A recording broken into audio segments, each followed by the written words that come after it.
had fun like editing the last one. I got right to midnight and I posted it.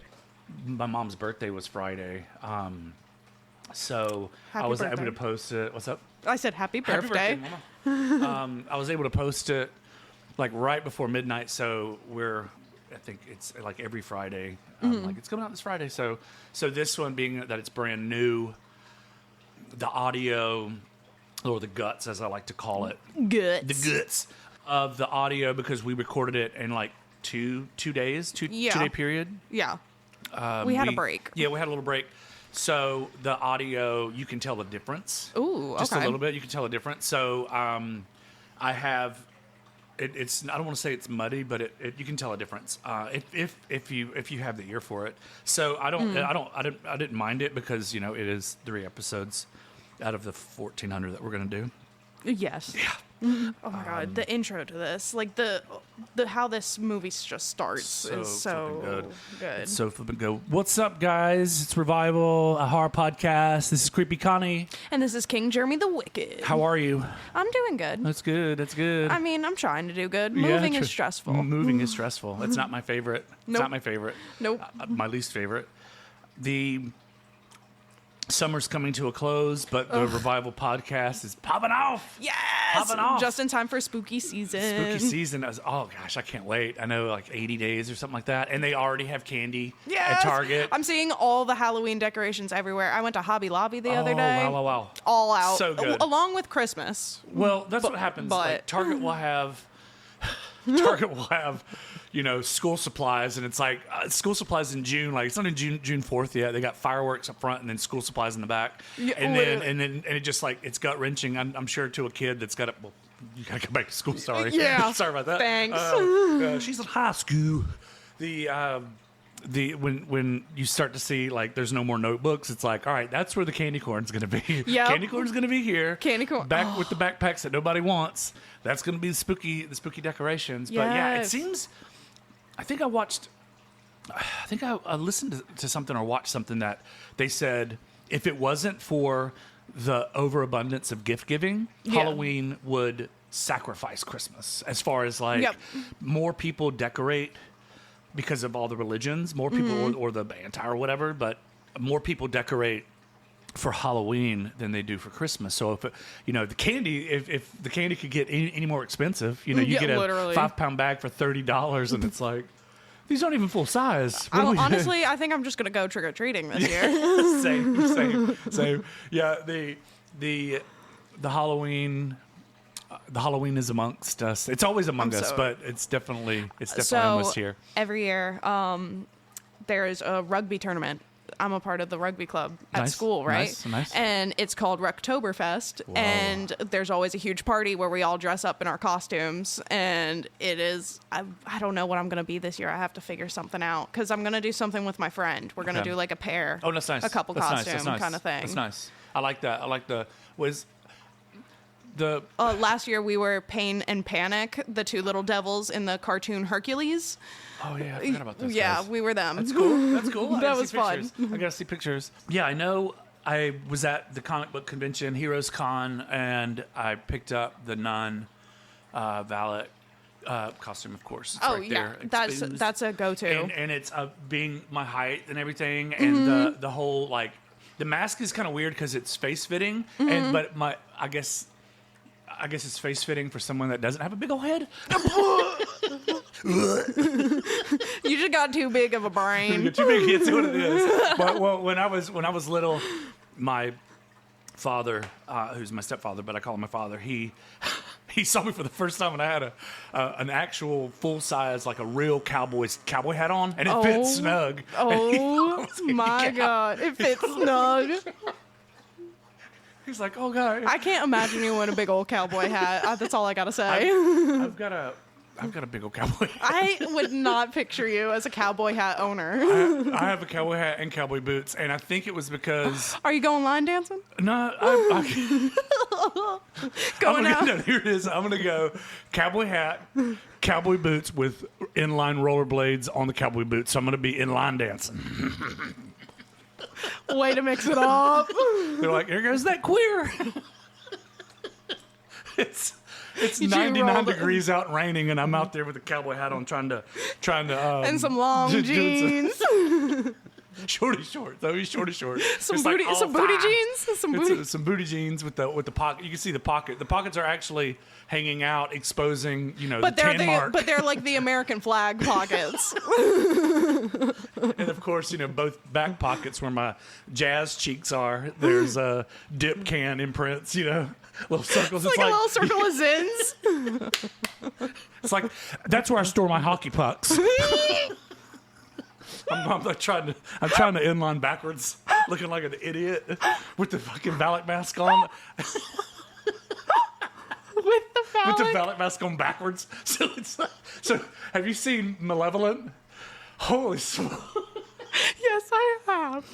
Malevolent. God, it's like when cry. she's running backwards like that. It's like, oh my God, this is horrifying. So yeah, if I put the Valak mask on backwards, skating backwards, coming towards you like this, I think somebody's going to tinkle themselves. I can't even speak. I'm just trying not to laugh. It's so good. It's so good.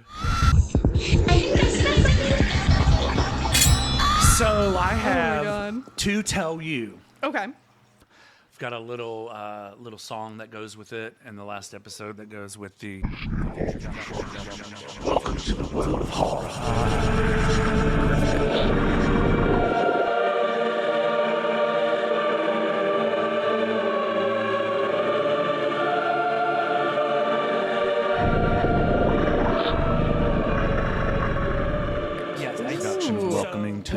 horror.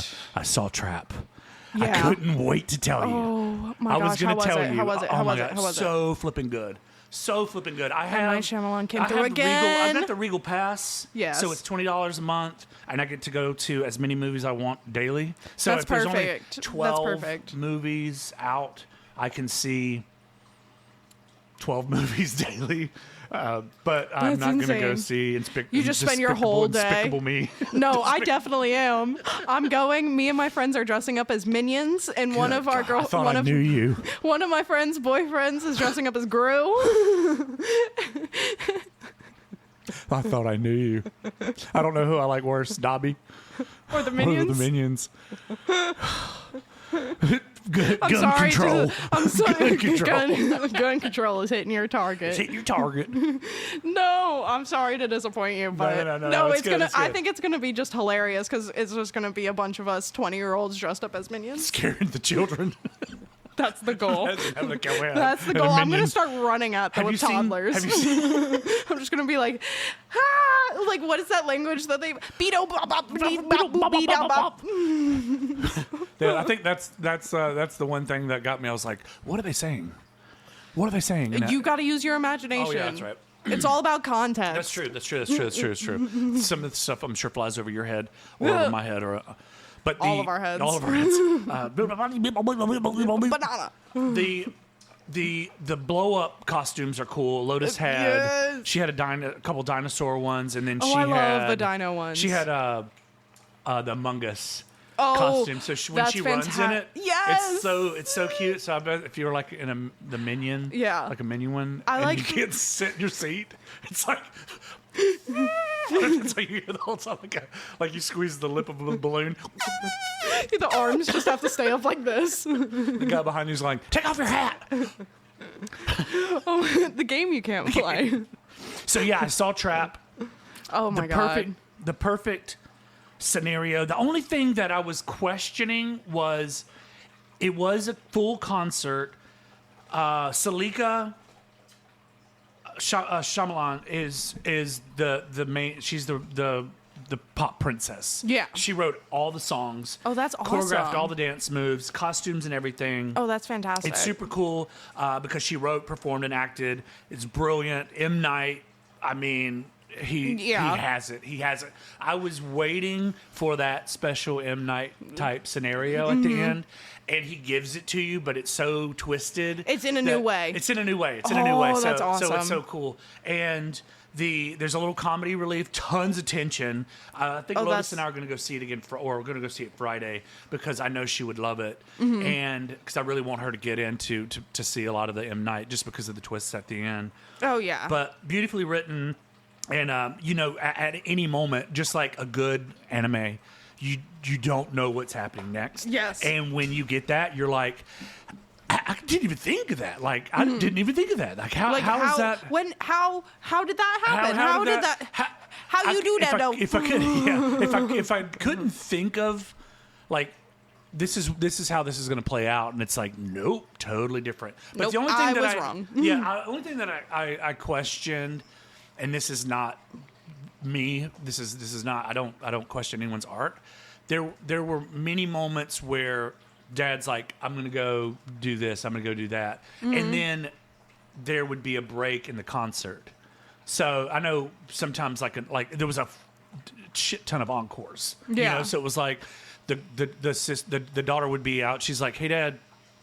She's taking a break. She's doing a costume change, and I was like, "That's not how concerts go." But that's the only kind of question I had about it. Yeah, it was like, why? But then, you know, it being. But then being a trap. Being a trap. Yeah, the music was so good. The music was awesome. so flipping good, and she. Being that we talked about her last week, Salika has the album's on Spotify, so it's cool. The album came out when our third episode came out. Oh, so cool. Salika, my favorite band, Rage Against the Machine and Revival Horror Podcast. Oh my God, that's and fantastic. it says, "What do you want to listen to?" And I was like, "I think all three of them at the same time. How about all that?" of them, please. But yeah, the album is out, Salika, and it's Trap, the motion picture soundtrack. It's really flipping good. We have some horror films, some horror games, some horror books out. As far as horror games, there's a game coming out called The Casting of Frank Stone. It's by Supermassive Games and Behavior Interactive. It's a Dead by Daylight. Do you know that? Dead by Daylight? I don't know if I do. Okay. I'm not a big game person. Okay. So Dead by Daylight, the universe this is set in. Dead by Daylight, you're a character. You can either be the campers or you could be the killer. So the killers they range from, gosh, they've got a Nick Cage, which is cool. So yeah, they've got like the Xenomorph, the Demogorgon, the Hag, the Artist, Cenobite, the Clown, Ghostface, a Nurse. So it's like hide and go seek. So you as a camper or as a villager or as just a partier. I'm imagining like the old Slenderman game Woods, and it's just like a bunch of them hiding around there. You can hide in lockers, under beds, and all these scenarios. It's in a campsite. It's on a campground. It's in a neighborhood. Creepy. It's so cool. But if you're if you're not the killer, you have so many scenarios that you have to do. Like you have to go turn on a generator to get like the power to get the gate open and stuff like that. So the Texas Chainsaw Massacre game that came out is kind of like, I wouldn't say it's similar. It's so much cooler because you are 5 of the family members of the Texas Chainsaw. So you're Leatherface, and then you're the uncle, the grandpa, and then they have a new character, which is a girl who's like, she has no teeth, and she sings like baby, like lullabies while she's hunting you. Sissy, she's super scary. No. But then you're like, you could be one of the 5 as the killers, or one of the 3 as the people trying. So you can hide in the basement of the Texas Chainsaw House, in like a freezer, in the garage if you have a garage door opener. But yeah, so instead of it being 1 killer and like 5 kids, it's like 5 killers and like 3 kids. That's a Texas Chainsaw. But back to Dead to Daylight in the universe. This game is set in the 1980s in Oregon in a steel mill. Premise: the shadow of Frank Stone looms over Cedar Hills, a town forever altered by its past. A group of friends are about to discover a blood-soaked legacy that cuts deep. They film kind of a spoofy like horror thing. Yeah. And then one of the guys, I believe it's Frank Stone, gets murdered on this scenario. So they have the found footage. So now they're going back in. So when I say cuts deep, it's cool that they have a scenario where they're pretending someone dies, and now the found footage is found. Yeah. So that's pretty cool. Oh, that's kind of cool. I love that. And as far as VR, last week we talked about Hide the Corpse. And Lotus loves it. Lotus has this. to hide the corpse. Yeah. And I can't do VR because, like, even setting my password up from like Facebook to do the meta thing, I get dizzy, but I didn't realize like vertigo type, like a little vertigo. Like I had vertigo for a little bit due to like an ear infection or this medication that I was taking, and it's bad. I mean, vertigo is not cool. Like, it's not fun. I mean, not cool at all. I get it with heights sometimes. Oh wow. Yeah. Oh wow. Are you afraid of heights? Yes. Oh yeah. Same. I can ride roller coasters. I can't. I can be at 80-story building in New York City and look down and take a picture. But if I'm like in a 3-story house and someone's like, "Hey, I'm gonna get on the balcony and jump in the pool," I get like. Yeah. I just get like kind of sweaty and so clammy. like I took a trip to Chicago and we went up to the Sears Tower. Yeah, the Sears Tower where they have like the sky decks.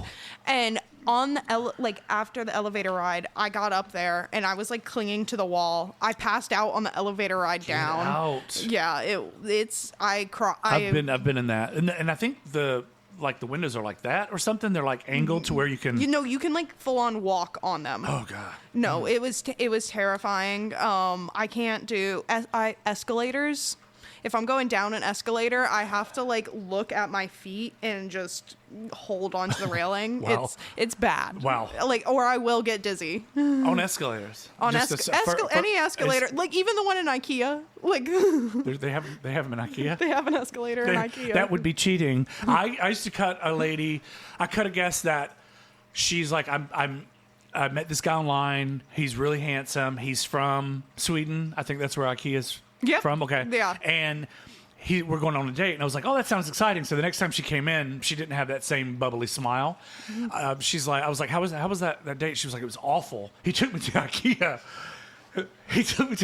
Like, you go to IKEA on your first date? This is not going to last. So she's like, we had to walk the entire property as the arrows show because that's what you do. But in they Sweden. have They have cuts. But this guy wouldn't allow it. And then he made her eat a hot dog. And she's like, I don't eat hot dogs. And he was like pissy about it. So I was like, I learn a lot from behind the chair. I learn a lot. It's like, note to self, no hot dogs first date. Yeah. Note to self, don't bring a girl on a first date to IKEA. To IKEA. My goodness gracious. Like, I've been to IKEA with a significant other to eat and like just walk around and look for some stuff. But it wasn't our first date. Probably the last one. So yeah, the VR. Oh my god. We're out of tape. Gotta go to IKEA. So yeah, so the new VR MetaQuest game is Numata. We're set in Missouri. There's Clover Hill Apartments. There's a series of murders, and a distraught detective, Hernandez, is about to bury himself in his work. The screams echo and blood seep through the walls at Clover Hill's apartments. This entire time that Lotus has been on the VR, I'm thinking cartoony. Yeah, this looks real. Deal. This looks like, real. Real deal. Like I've played a couple of VR games. Like we'll be like at my friend's house, and there'll be a bunch of us there, and he'll pull out the VR, it's cool. And it's weird. It's freaky feeling. Yeah, I know with the Meta she has, she can go anywhere with it, and we have the PSVR, which the PlayStation's attached to the wall, and you have to attach the PSVR to the PlayStation, so there's a cord. So it's kind of like, I'm like, you have to stay in this particular area, Lotus, because you're gonna rip that son of a bitch out of the wall, and then I'm gonna have to do some patching. Put like a cage. just put a poster up. Oh yeah, put a cage. So yeah, I'll have her stand on this like little cardboard thing, so she won't. But when she's playing it, I can see what she's seeing on the television. So she was playing Horizon, and she was climbing this mountain, and that's why I got the little feels, because she looks over, and if her head's shaking a little bit, the television is shaking a little bit. So I was like, can't watch it, because it was still giving me like that little sense of feeling of vertigo. But yes. So next up we have a horror book that's out. This is via Craig DeLuise. This book is called How to Make a Horror Movie and Survive. So Max Murray is a famous director. It's 1980. It's kind of like on an 80s theme today. Ooh. And he makes cheap 80s slasher films. Ooh, okay. They're produced for bloodthirsty audiences, and after he loses funding from his shitty producers, his words, They find an old Hollywood camera that has cryptic warnings and an evil lies within. So I'm totally going to get this book and read it because it sounds pretty cool. And I do believe we are good, and that is the world of horrors.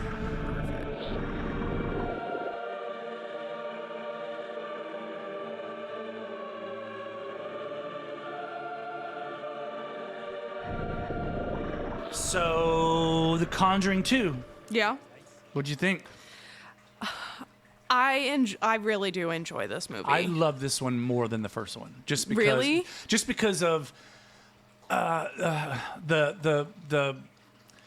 trueness of it. Mm-hmm. You know, it is a haunting, not a haunted house, and it's set in England. And the Crooked Man. The Crooked Man's always been. The Crooked Man is very super good. Cool. I've got a figure right in between us on. And in the main spirit too, the old man. Yeah, the old man. My name is Bill Wilkins. I'm 74 years old. So cool. So and have good. you seen the real footage? No. It is dialed in. Like, the girls don't look the same, but when she does the speech on the couch when they ask her. It's verbatim. I mean, it's exactly the tone and everything else. And everyone looks alike. Kent Allen looks like the reporter who does the interviewing, and especially Maurice Gross. He looks so crazy. Oh yeah, the reporter. He looks. They have him looking exactly alike. That's fantastic. So yeah, but definitely my favorite of. I would have to say of the entire universe, Conjuring 2 is my favorite. Top 3. I would have to say. Yeah. So 2016, this film came out. It's 2 hours and 14 minutes long. It released June 10th, and it's a Warner Brothers film. They pushed it back twice. There was going to be a June 7th world release. They released it first in China. Oh, really? Yeah, the Hayes brothers and Juan and D.L. Johnson wrote it. They made $320 million worldwide. Jeez. Yeah, getting the second to the first Exorcist, which The Exorcist got $441.3 million. And wow. It stars Vera Farmiga, Patrick Wilson, Madison Wolfe, Francis O'Connor, Simon McBurney, Bonnie Aarons as the nun, and Javier Botet as the Crooked Man. And, when they did the Crooked Man scenes, we'll get into it later, no CG. Like when that moment, like it was his, Javier Botet has a condition. Mm-hmm. He can contort himself so fiercely, like he can put himself in like a shoebox or something like that. That's insane. Like wild. So that's that, insane. But I didn't know that wasn't like no CG. No CG. I mean, a dog turning into him, that's a little camera play. But like he that, and not to get off track, but yeah, the film Mama, when they filmed I think she's Scandinavian, she's really tall and gorgeous, but the lady who plays Mama, or the witch, they filmed her underwater, and that's how they got all those fluid motions to put her in the film when she's coasting through the house. But yeah, I like it when a filmmaker can use talent and trickery instead of CGI, because it's just so real. Yeah. It's just so real. It's so cool. So yeah, in September 21st, 2015, they started filming in LA. The Roman Catholic Archdiocese of Santa Fe blessed the set, which was pretty cool.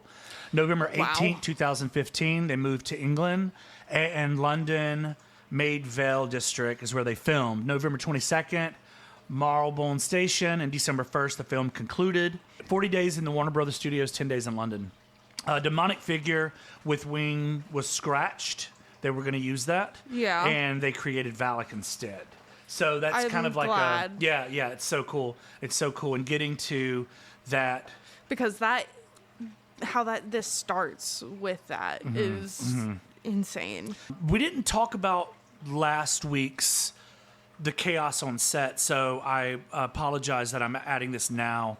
But the on set, when they were filming Conjuring 1, there were, let's just say, 250 cast crew members. Yes. Every single one of them that stayed on the premise, slept in trailers, slept in apartments or Airbnbs, or there were Airbnbs back then? No, there wasn't. Who knows? Airbnbs. Were there cell phones? Yes, there were cell phones. But yeah, if they stayed in apartments or condos or whatever on set, every single person woke up one day on the set at the witching hour, 3:08.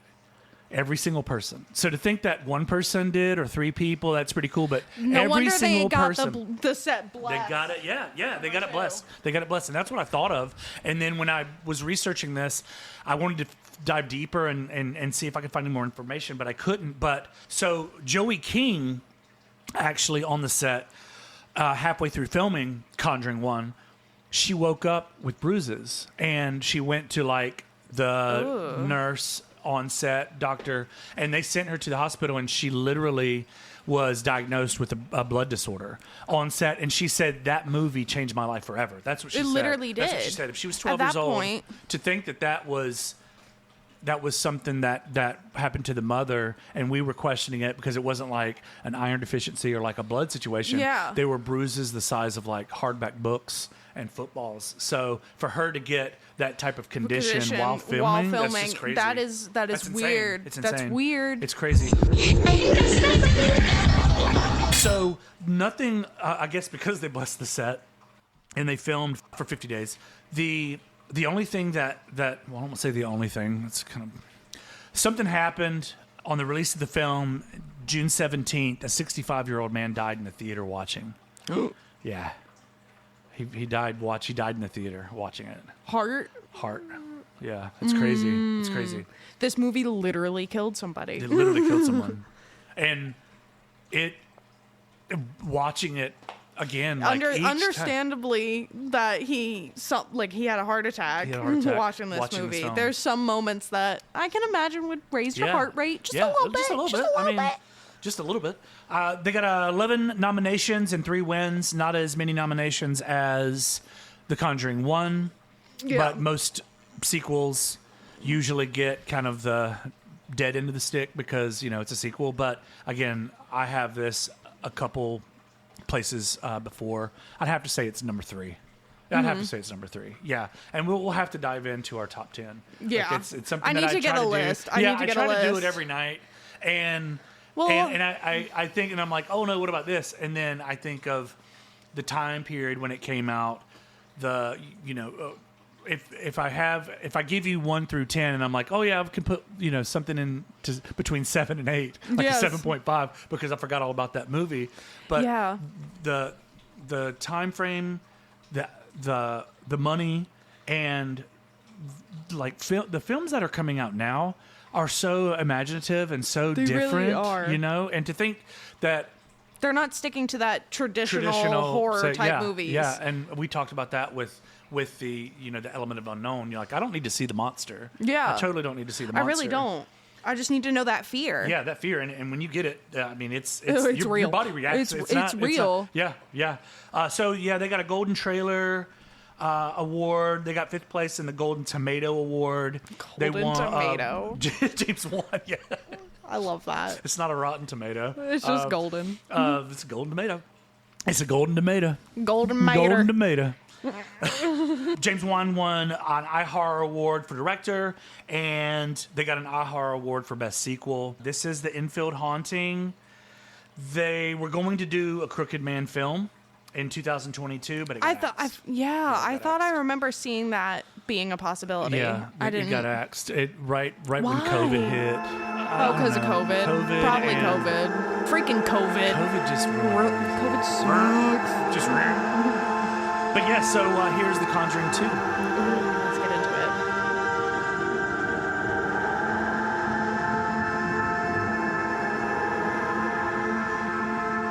So when the Warner Brothers symbol hits with that haunting music, I love that ominous like ghost choir is what they call it, like the ooh. I love.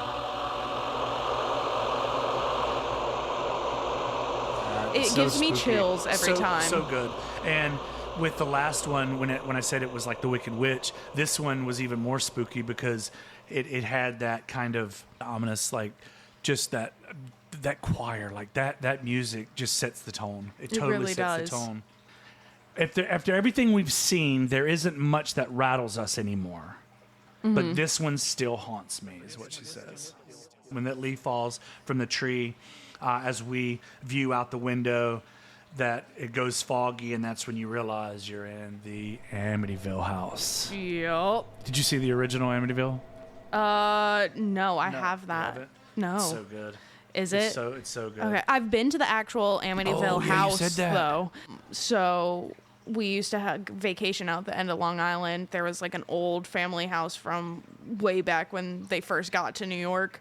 We would drive past Amityville and we would take that exit and we would go and pass it because my family loved. Oh wow! My family loves horror, I love that. it was fantastic. That would be awesome to see. It was creepy. You would just knowing what has happened there, Right. and you're just staring at it. Right. You can't go in. I mean, Well, just like, oh. I got the chills. I was doing a haircut the other day, and the guy had listened to a couple of the podcasts, and he's like, "Hey, I wanted to let you know I don't have any ghost stories because I ask, even if they're brand new and they're 85 years old, I'm like, hey, Grandma, you got any ghost stories? She's like, I don't believe in ghosts. And it's like, you're 85. You got some. You're going to be a ghost soon.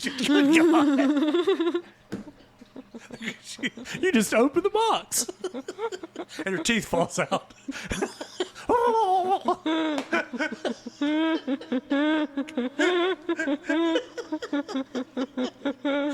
Oh, you don't know any ghosts? Then be a ghost, bitch. You're about to be one. You're about to find out. Well, let me know when you pass. When the Grim Reaper comes to get your ass. Who comes with the Ouija board? Grandma, don't. The guy's like, I don't have any horror. I don't have any ghost stories. But when I was young, I think his family moved to Colorado or something like that. Yeah. And this was after the Lutz family moved out of that house. They moved to his neighborhood. And no one asked. No, they never talked about it. They kept to themselves. They weren't like... Nobody talked about what happened. They didn't talk about it. I mean, smart. I would... If I was living in the same neighborhood as the Lutz family, I don't think I'd bring it up. I wouldn't bring it up. I wouldn't bring it up. That's not for casual conversation. I would. Well, if it's a Christmas party and you're a little sauced, you're a little sauce. You're like, a little lost in the sauce. Chick-fil-A sauce? Of course. Chick-fil-A sauce. Yes, that's what I mean. Well, yeah, I would be the one. I'd be like, look. Guess what happened? I'm Guess not what my remember this neighbors shit. did? You will not believe. Like you think you have bad neighbors? Wait until I tell you. Wait till I tell you. You're a little sauced at the Christmas party. It's a neighborhood Christmas party, and you don't have your glasses on, and you just randomly walk up, and you're like, "Hey, bro, look, I know you guys are new to the neighborhood, but the Lutz has just moved in down the road," and he's like, well, "That's us," and it's like, "What?" They're like, "That's what's Bill Lutz? Bill Lutz? Billy Lutz. Bill Lutz." That's me. I was like, "Oh, never mind." Cut. Cut. So yeah, the choir starts off, and it's Amityville, 1976. 2 months before Ed and Lorraine arrived, the Lutz family fled home. House is haunted. The church reached out. Now there's a seance with 8 individuals. The curtain closure was so cool because it basically means, let's go. Yep. Let's begin. And it's their little intern. Time. It is Tim. It is Tim. I'd like you to sit quietly and close your eyes. And she takes a deep breath. Envision yourself in a halo of glowing white light. It will protect you. And Ronnie DeFeo claimed he was under the influence of something demonic. Ooh. And then this is when she has that out-of-body kind of experience situation, which was really cool. It was really cool, and it really freaked me out because, like, lucid dreaming and things like that and those out-of-body type of feelings are just so... they freak me out. Yeah. And... yeah, I don't know. They give me chills. They make me feel weird. I'm like, what if this happens to me? What do I do? Well, it was when because I remember seeing this in the theater, and that's what I talked about. It was like how they open, and there is similarities from this one and the first one. Yeah, there is a formula, and I like how they started here, like with the Annabelle But now she's going through the house during the seance, having that lucid situation, and she's going through the house, and she's literally like pumping the shotgun and recreating what Ronnie DeFeo. Yeah, she's literally doing what he did. Wild, killing all of them. She's got the look on her face like. And then when she turns, well, let's say her big blue eyes pop open, the camera pans back, she's walking through the house, she turns back to see herself at the table, and she said, stay here, stay. Walking up the stairs, there's a door creak, and you hear, kill her, kill her. Yes. And you notice a middle-aged woman sitting at the edge of the bed, and Lorraine enters, shoot them, shoot them. And you hear, shoot her. And the side angle of the mother... She turns towards Lorraine and starts screaming, what did you do? What did you do? And then shoot her. And then she cocks the invisible shotgun. And how she does it is it's so real. It's so real. It's so real. And she just has this look on her face that is just like, I don't give to, Yeah. It's like she is him. Yeah, she's like, I don't really care like what y'all think. I'm gonna do this. Yeah, she shoots. She has the face of a killer. She has does. the face of a killer. That's it. That's exactly it. And you don't know what's going on. So she shoots her in the face, and then there's a hard edit. You already see the father's dead. The second shot, Lorraine, as she exits, and then she turns to the mirror. She's Ronnie DeFeo. That was the coolest. That was the coolest part. That was the coolest part. You were like, oh shit, I see what's happening now. This is what's going on. Like this is for real. What's happening? This is for real. What's happening? To see that reflection in the mirror, like she's consciously still him, but I think she's trying to pop out of it. So again, you hear 3 times, shoot them all, shoot them all, shoot them all. Now she's in the kids' room, and this is where it's like, it's hard. And this is where she's like, this is where she's kind of coming out of it. Mm-hmm. It pans back to Lorraine at the table. You can see her face change. When it pans back to Lorraine at the table, she's gasping for air. You hear again the gun cocks, shoot, shoot, kill, kill. Lorraine turns back in the hallway mirror. The reflection is Ronnie. And there are multiple voices now as she cocks the gun. Kill her, shoot her, kill her, shoot her, kill her, shoot her. The gunshot in the older sister's room. Lorraine now gasps in the seance, and in real life, Ed opens his eyes. Honey, what do you see? You okay? In dreamlike seance, she backs up and wants out. She wants out. She's like, I got it. She's got it. She's like, I can't do this. She can't do it. So she's sobbing. Well, I mean, in her lucid state, she just shot the whole family. The whole family.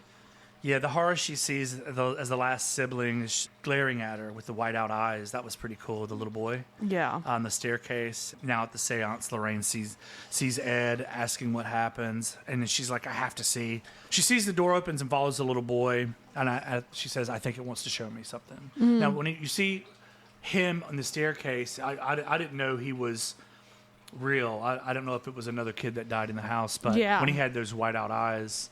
And when it shows pictures on the wall of the kids, they're all crossed out, which is wild.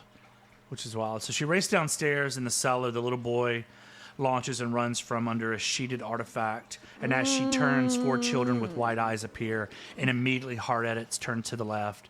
Lorraine turns and sees a draped frame, peeps back, no children. Yep. When she unwraps the frame mirror hurriedly, this spooky, spooky vision of a tall, dark nun appears.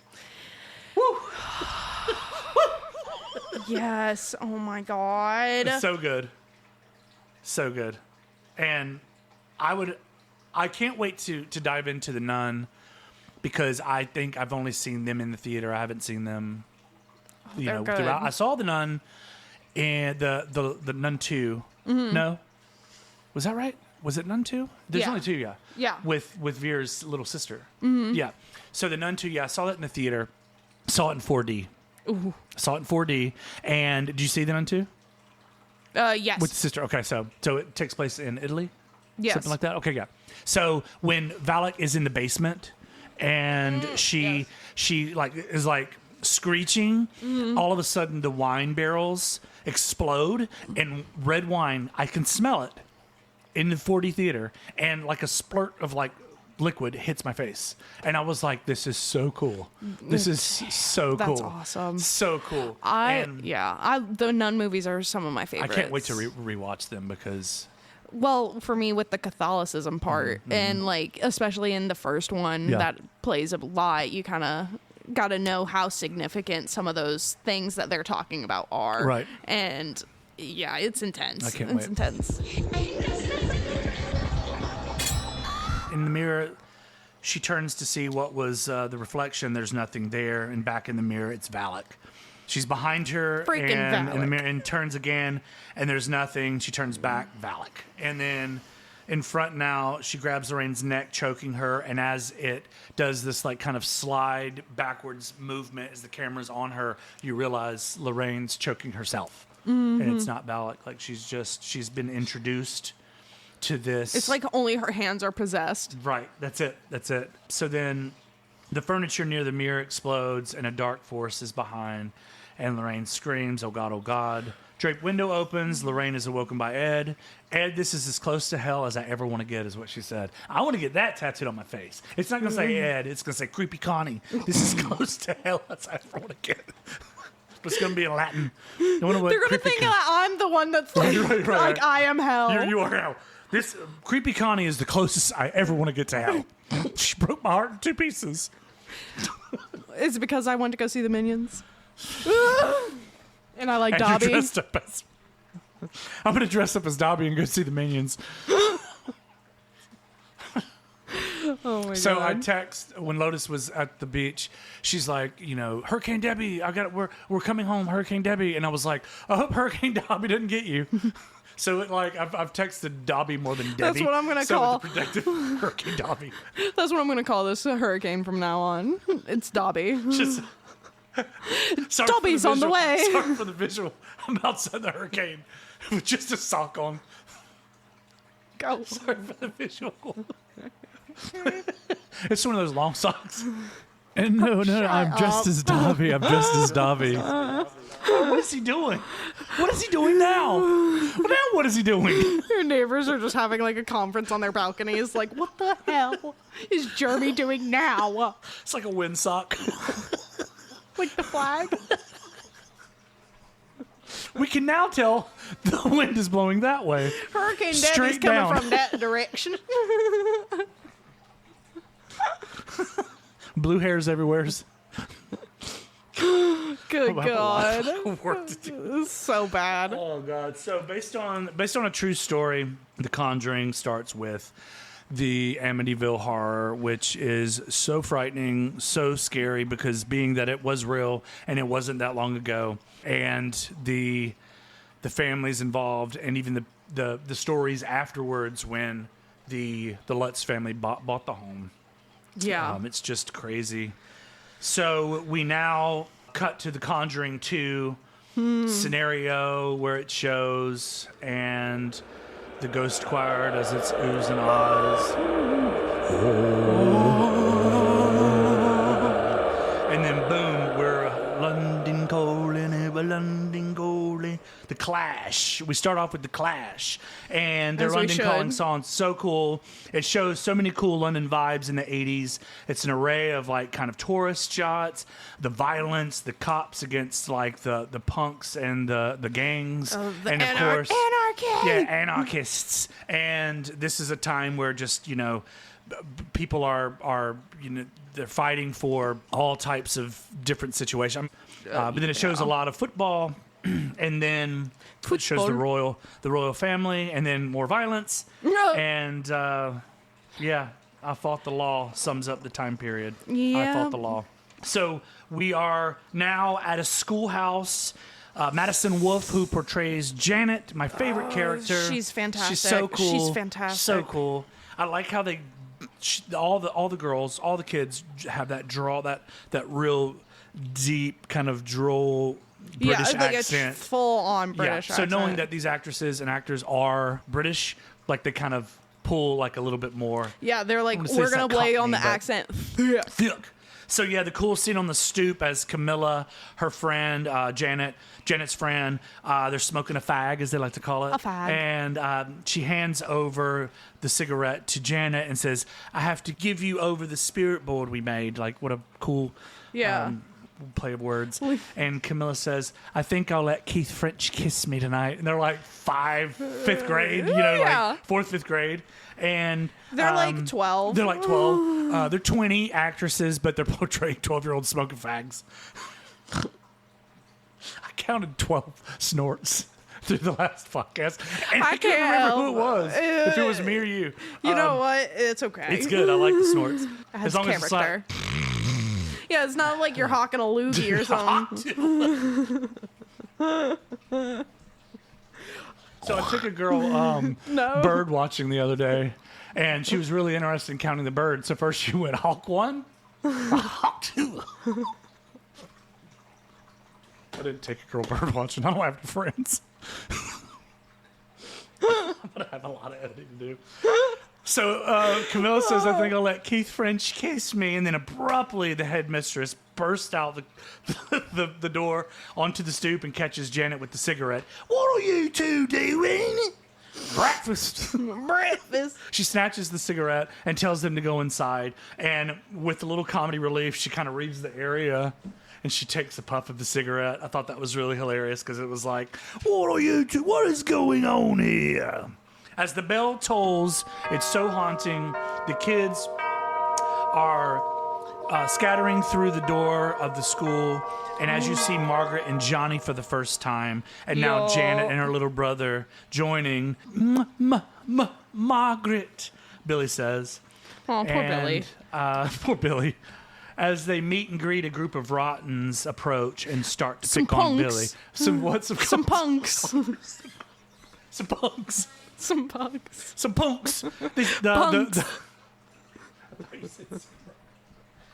the one that said you didn't want this to be explicit.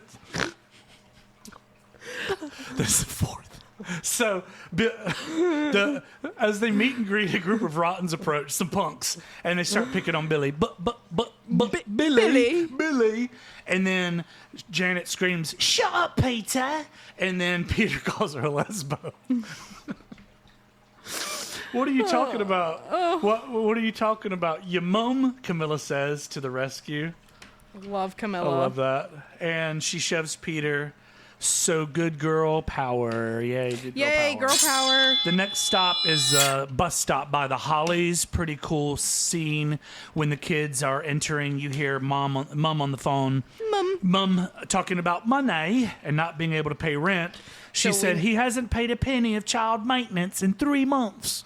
Child maintenance. I do love the verbiage, like it's child maintenance. Child maintenance. It's like it's to just, us that sounds like just a number. I'm thinking of working on a car when I hear maintenance. I'm like, what are you trying to do to this kid? What was child maintenance? You get a quarter. I get $3.50. And again, the verbiage, the lingo, or the banter is so good.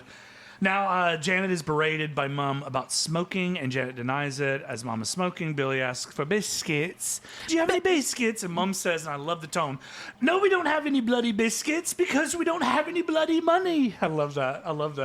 So it's like, as she's smoking a cigarette, it's like Billy's going, well, you got money for cigarettes. You don't have money for biscuits? Yeah. She's like, I need these to get through the day. Yeah, I need these because your dad is paying for child maintenance. I gotta feed you guys cabbage water like Willy Wonka. Willy Wonka. And now my favorite obsession, Crooked Man.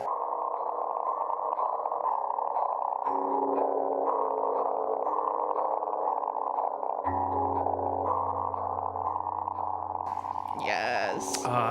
Yes.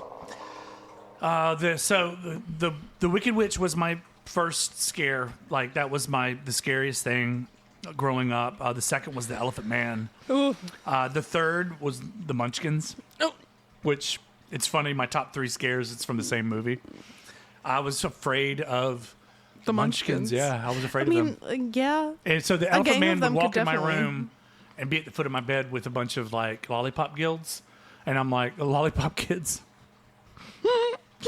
But my fourth was the Crooked Man, and I was when I was little. Like I would read the books, and that was just the craziest.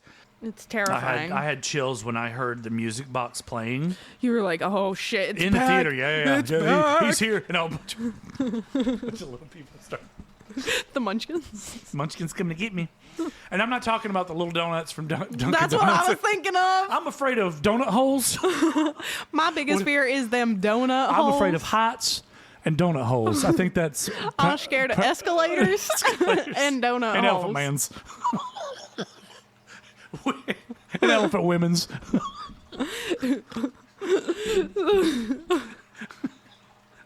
Jesus. Oh, Good we're Christ. nuts. What's the fear of holes?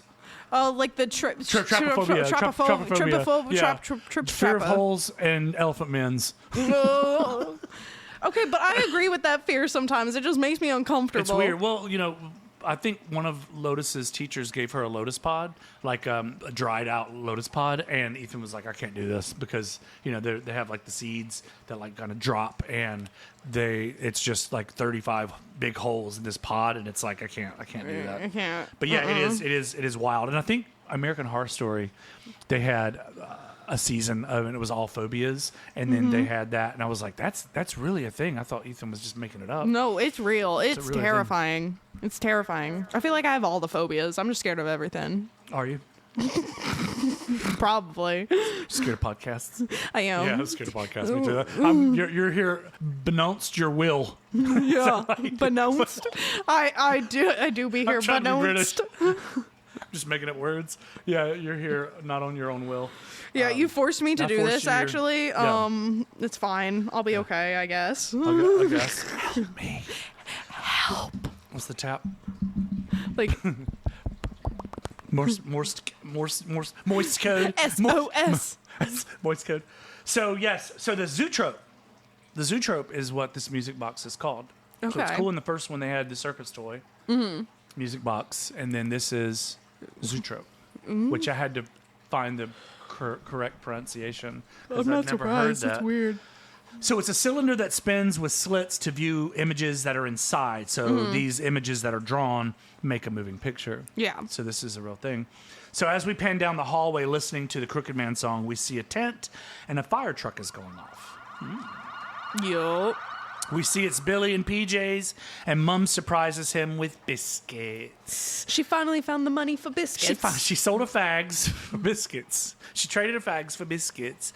Billy stutters, biscuits! And then Mom says, I've been meaning to give up smoking. I've been meaning to give up smoking. So she now is a non-smoker. And that reminded me of Willy Wonka, which it's ironic that I brought it up then because I don't remember writing this down. But when Grandpa surprises Charlie with the chocolate bar. Yeah. And Charlie says, but Grandpa, that was your tobacco money. I'm giving it up, Charlie. So that reminded me. So I don't know if that was like a little play on. That's kind of cool. Kind of given the little scenario. And now we're at our first night in the infield home. It's night time. Margaret approaches Janet on the bed, and Janet's back is turned towards the door. And now you see the spirit board, the homemade cereal box spirit board. It was I think it was a Life cereal. Like when they turned it at one time, it was like it was a Life cereal. And Margaret is kind of concerned, and she asks the board, are there any spirits here that want to communicate with us? And then you get nothing. Which when we play with the S box, and you get nothing, it's really disappointing. But you're like, come on, I know there's something. There's got to be something here. And then Janet says, "Is Dad ever coming home?" She asked the spirit board that, and nothing. Yeah, I don't think if he's not paying his child maintenance. Child maintenance. I don't think he's returning anytime not soon. until the book comes out. And they ask again, "Are there any spirits here that can answer my question?" And nothing. And they're both sad. Margaret says, "Don't worry about it. It's just a stupid game. It isn't real." And never, my words, never not close the gateway. If and you ask they a question, they did not. She places it under the bed, and what happens next as the camera kind of hangs down over the duvet, you can see the spirit box. Is it moving? It is not. Your expectation again, thinking that the spirit box, the little thing's going to move, and the duvet falls over and hides it. So yeah, that is the first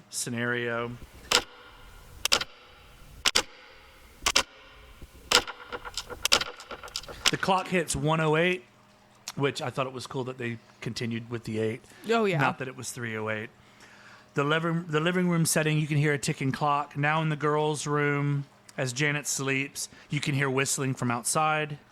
You get knick-knack, paddywhack, give a dog a bone. What? This old man came rolling home? Oh, that's the whistle. That's what they were whistling. You could hear it outside. And do you know that? Yeah. Okay, cool. A rumble bass line hits hard, and there's a quick camera view on Janet's face. In a blue tone now on Janet's face. You pan back, and she is no longer in bed. She is asleep, awakened in front of the old leather chair. She's like curled up like a baby. That leather chair is spooky. I kind of want it. I kind of want that leather chair in my apartment cool. right Yeah. now. right now. Realizing she's not in her room, she turns her head to gather her whereabouts and hears upstairs objects clatter. We are now in Margaret's room in sleep mode again. It's 1 o'clock, and I believe it's a school night. The latch on the door's clicking, and then you hear boom, boom, boom, and the door knocks. And it's 3 knocks. Ooh, and then again. So good. And the 3 knocks are back. We get 3 knocks again. So good. Oh. Margaret sees Janet's not in bed. Boom, boom, boom. 3 more knocks. And Margaret's out of the bed. She goes towards the door. She opens. No one is there. There's a silent pause. Then Janet appears around the corner, sleepwalking, whispering in like an ASMR type situation. Yes. Why are you pounding on the door? I'm not. You're balmy. I had to look that up. You're balmy. So B-A-R-M-Y, it means you're crazy, foolish, or eccentric. The door closes. Now it's morning. You got a view of the backyard, and it's a fall-like football weather sunset kind of situation. A little pink chair, probably for smoking. Oh, definitely. As we enter the Peggy's. So the mom's name's Peggy. The mom's best friend's name's Peggy. And Peggy and Peggy. And they're going to what seems to be a basement. And that basement. Yeah, they were talking about sharing cigarettes at school because they're talking about Janet. And as they're in the basement, Peggy says to Peggy, now that, Dad left, Janet's really taken it the hardest. And she's the most vulnerable, just like Christine was the most vulnerable on the first one.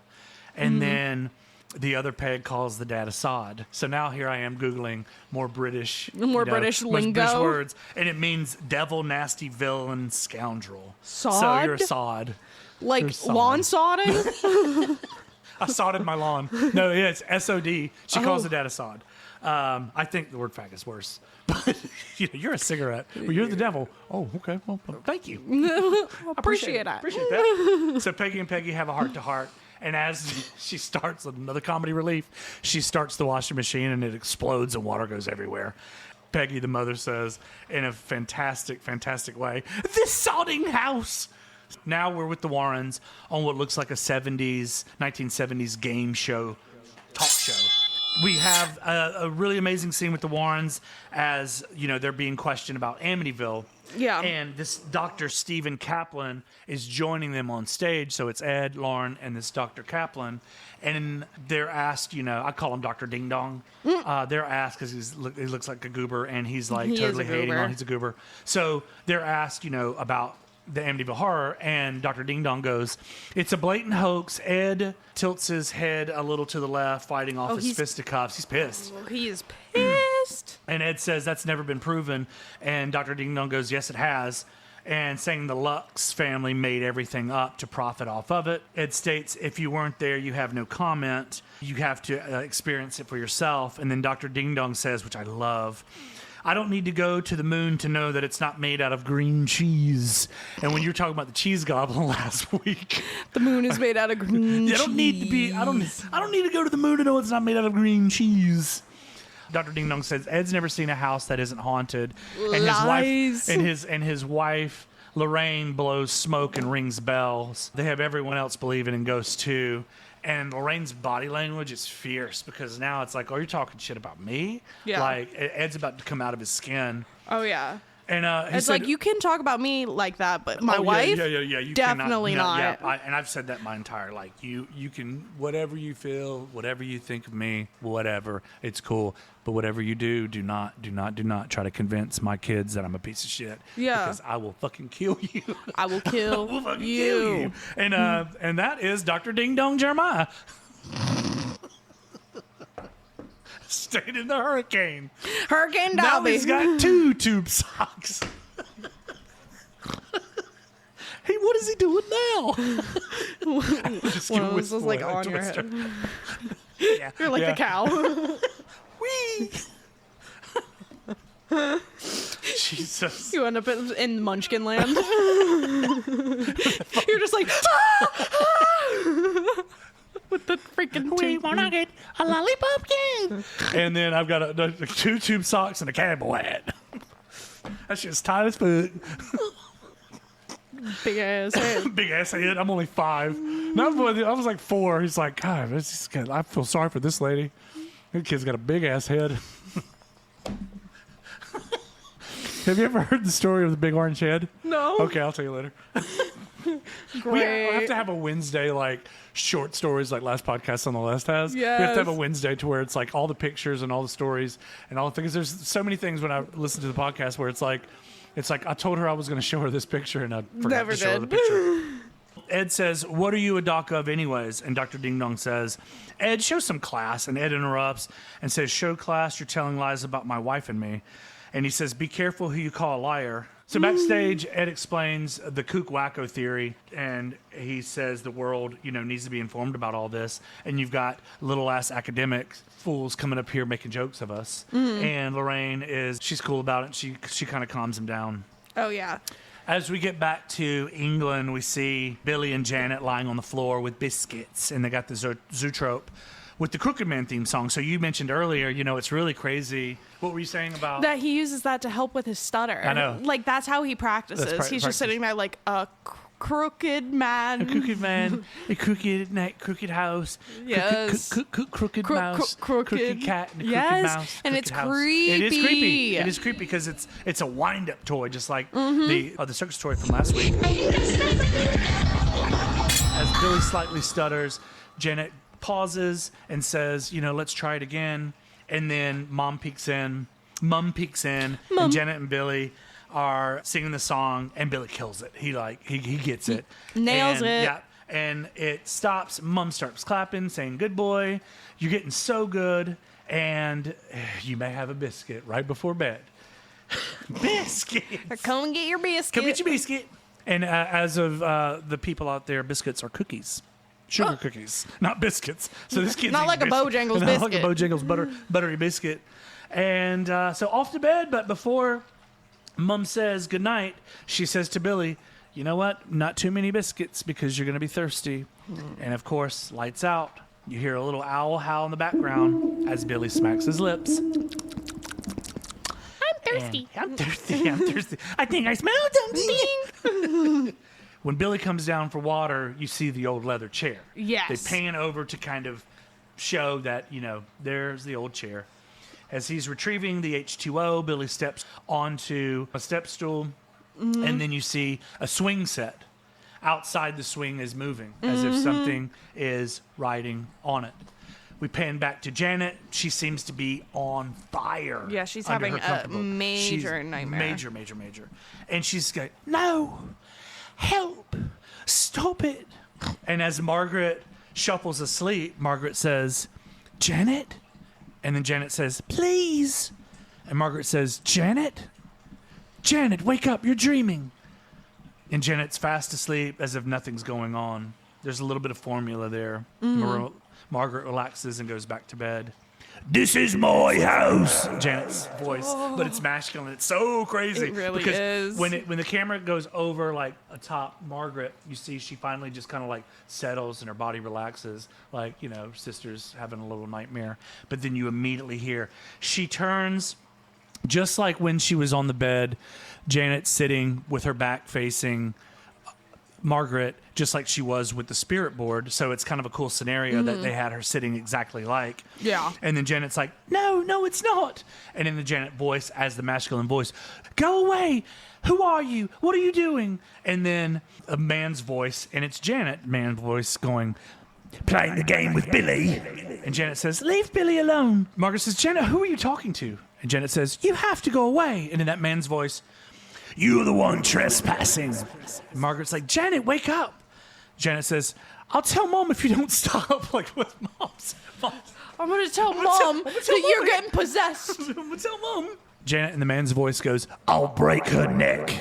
And Janet says, no, please. The man says, dying with Billy. Janet says, no. Not Billy. Not Billy. And Margaret says, Janet. Michael Jackson. Janet, it's all right. Go back to sleep. And as Margaret circles the bed, Janet's now tucked in. She lies away from her sister, and 3, 2, 1. Janet is up close to Margaret's bed, staring into her void, and says, stay away from Billy. Margaret's not effing around at this point. Janet says, leave us alone, you hear me? And then Margaret says, there's no one here. Like, what are you doing? Yeah. And then you hear the man, the floor creaks, and you hear the man's voice. This is my house. Margaret turns 180, and it's not Janet's voice. It's the actual man's voice. It's the old man's voice. This is my house. And you hear the floor creak again. Margaret turns 180. The side lamp clicks on, and she has portraits, I had to put this in, of all these beautiful pop stars. She's got these posters up. Billy. Billy. Biscuits. He didn't start with biscuits. That's what my Billy. Campbell hat. So Janet gets back in bed under the covers, and as Margaret goes to turn off the side lamp, she hesitates, lays down. Now Billy's heading back to his room, and as he passes the old man's leather chair, who's sitting in the old man's leather chair? None other than the old man. The old man. This is my house. This is my house. You the one trespassing. I'll break her neck. I'll break her neck, dying with Billy. No, please. Stop. No, I'm going to tell my mom. She's going to tell downstairs me, Mom. Smoking fags. She's going to throw her fags at you. She's going to throw fags. We're going to get... Don't. Next. Cut. So, yep, there we go. Awesome. That was awesome. I love this movie so much. I love. I've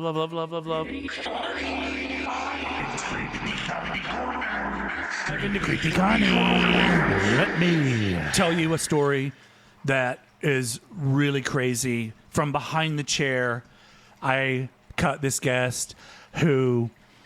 I'll actually give you a couple. Okay. So I cut this guest who had 7 sisters.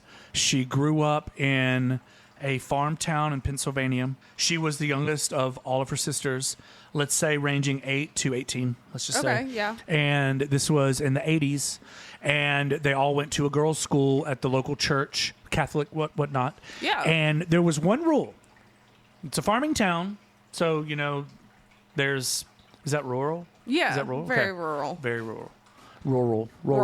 Rural. And she looked up to her sisters, and being the youngest, I'm sure she was the one that got away with all the, scenarios. Being the oldest is the one that got in the most trouble, and all the ones below of the 7 sisters, yes, they learned. So by the time this guest, she was probably able to get away with murder. But she's got a great story, and she shared it with me. So one rule was never go through the cornfield. Never go through the cornfield. The cornfield it's the farm, it's another farm, cornfield, and it's the church, the school, the Catholic school, ran by, I guess, nuns or whatnot. So one afternoon, they're coming home from school, and the oldest sister convinces all the other 7 sisters that they're going to go through the cornfield. Yeah, they're going to go through the cornfield. And I think the oldest sister smoked, so she was smoking cigarettes, so she wouldn't, if the travelers or whatnot. I would say People the wouldn't- Amish care. They wouldn't see her. They wouldn't see horse her. and buggies. The horse and buggy. So they went through the cornfield. And as this guest is telling me the story, I've got chills in my spine because I don't, cornfields are spooky. They're scary. And they are going through the cornfield. And as they approach, they are now, deep in the cornfield, and they are now in an open area that the corn has been chopped and cut out as in a circle. Like a crop circle. Like a crop circle. So they're standing in the circle. Everyone is like terrified. This guest has tears in her eyes because she just wants to get out of this. And when they're in the circle, they see there's bone fragments, there's burnt areas of the ground. It is clear and as clean as corn has never grown there. Yeah. This is the reason they're not supposed to go, because something bad has happened here, or something bad has been happening and going on in this particular area. So as they run through the cornfield, out of the cornfield, through one farm, through another farm, and to their house, they literally are screaming in bloody terror to their mother, there's something in the cornfield, something in the cornfield. And the mom's furious that they went through the cornfield. She calls the sheriff. The sheriff gets a couple deputies. They all go with the mom, and they comb the entire cornfield, and they never find this area. So then they're like, you're lying. Why would you lie? Why would we lie about that she's saying? And we're going to get in trouble because we went to the cornfield, but this is what we saw. Us and the seven sisters. We saw this situation. So they take them back into the cornfield, and for an hour they combed that entire cornfield. They never found it, but all seven sisters saw it. That's insane. So one thing that got me was like, wow, that's incredible. Two, it wasn't just one and two, sisters like saying, it was they were all seven. Why would they tell on themselves, knowing that they're going to get in trouble? Now they're if they in didn't trouble think in something life. actually like creepy was there. It's crazy. And to think that they're going to get reprimanded, they're going to get in trouble by the church, the school, the headmistress, the cop for falsifying, the sheriff for being pissed off that you wasted our time, the Amish because they're just pissed off anyways, and then the mom's going to reprimand them. Who knows what happens when dad gets home? You know, so they're not going to make this story up. And as far as seven sisters, like that, you can't convince five, let alone seven, to make the story up. So when she told me that was just not all sisters are going to just agree. No, there's going to be one that. that's going to be like, okay, and like I'm selling y'all out. Yeah. Yeah, I had nothing to do with it. They just made it up for publicity. It's such a cool story that they never found anything. That's but insane. They all saw it with the bone fragments, with the burnt areas, with symbols, with the actual area never. What happened there? Yeah, well, when you cut down corn, you'll get like a stalk will still grow. You'll get like the branches or like the. You get some leftovers. You get some leftovers. You get some leftovers. You get some kern. So I have another guest who recently went through a divorce, and she didn't want to stay in the house, so she rented a house that was still in the same kind of vicinity, but not in the same neighborhood, to keep the kids in the same school district.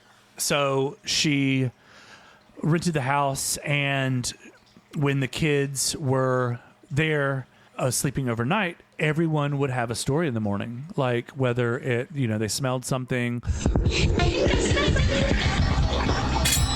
or whether they heard talking or footsteps or whatever. They felt a presence, and all three of the children would come to the mother in separate bedrooms and say, there was something in the bedroom last night. There was something. I could smell something, this, that, and this. And she's like, oh, it's nothing. And then the first weekend the kids weren't there, she experienced something at the end of her bed.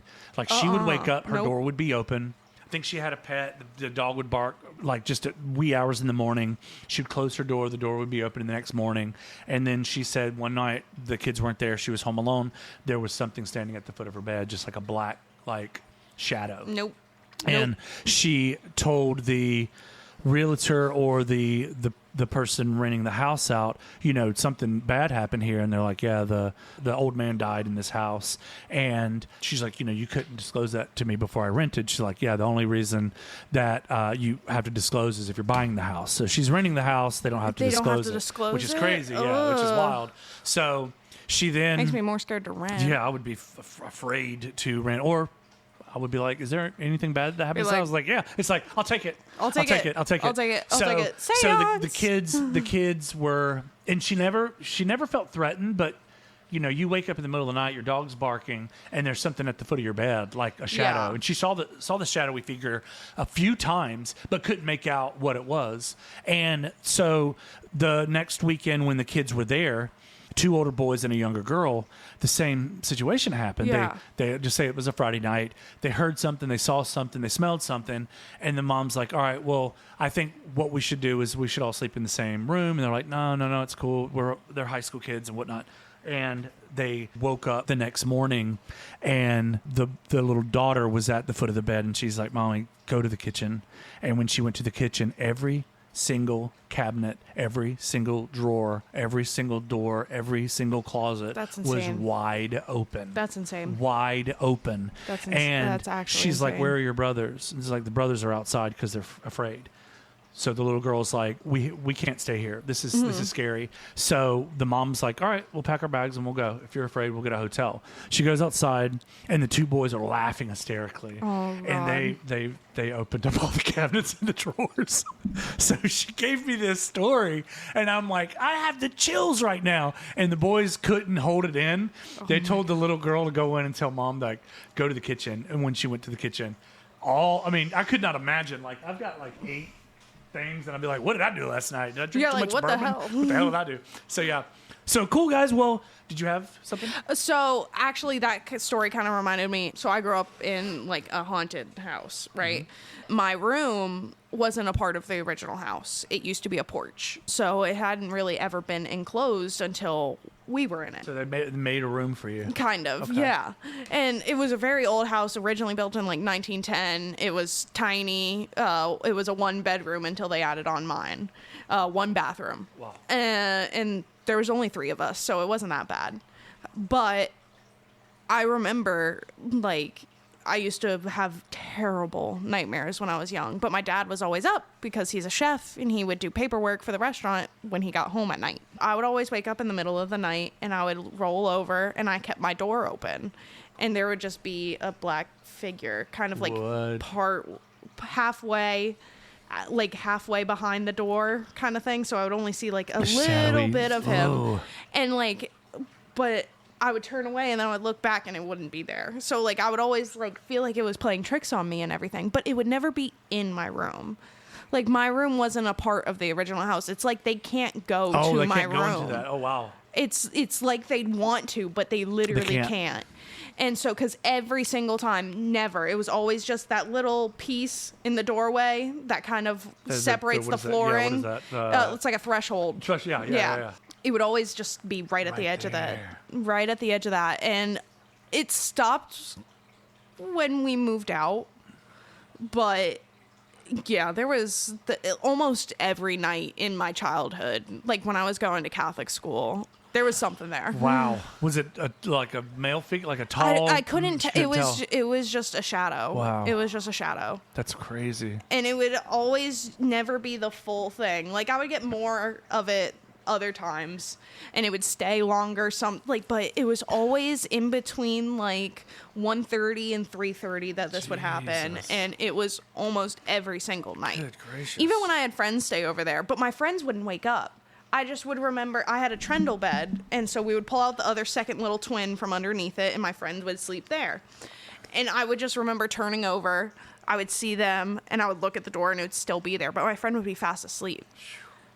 It was... That's nuts. I never, ever told any of my friends that I would see that, because I was like, they're not coming back, and I like having friends. Yeah, like, hey, check this out. What you see the door right there? It's not real. It's just my dad. Oh my God. Well, a funny story. When my dad had a fart machine, so like you would hit a button and a little speaker would go, and he would hide it under my bed when I would have a new friend come over, and he would hit it at night, and like it would be under like my mattress, and so it would sound like I was doing it. And the comic relief. The comic relief. He's standing in the doorway. How long have you been with her? So your friend, you're over here farting. No, what it was is you're fucking farting. Apparently, I'm You're just like, farting. it's a fart machine, I promise. Like, yeah, Constance, you're the fart machine. That fart machine is quite a story in our That's family. great. That's Oh my great. god. That's great. I love that. And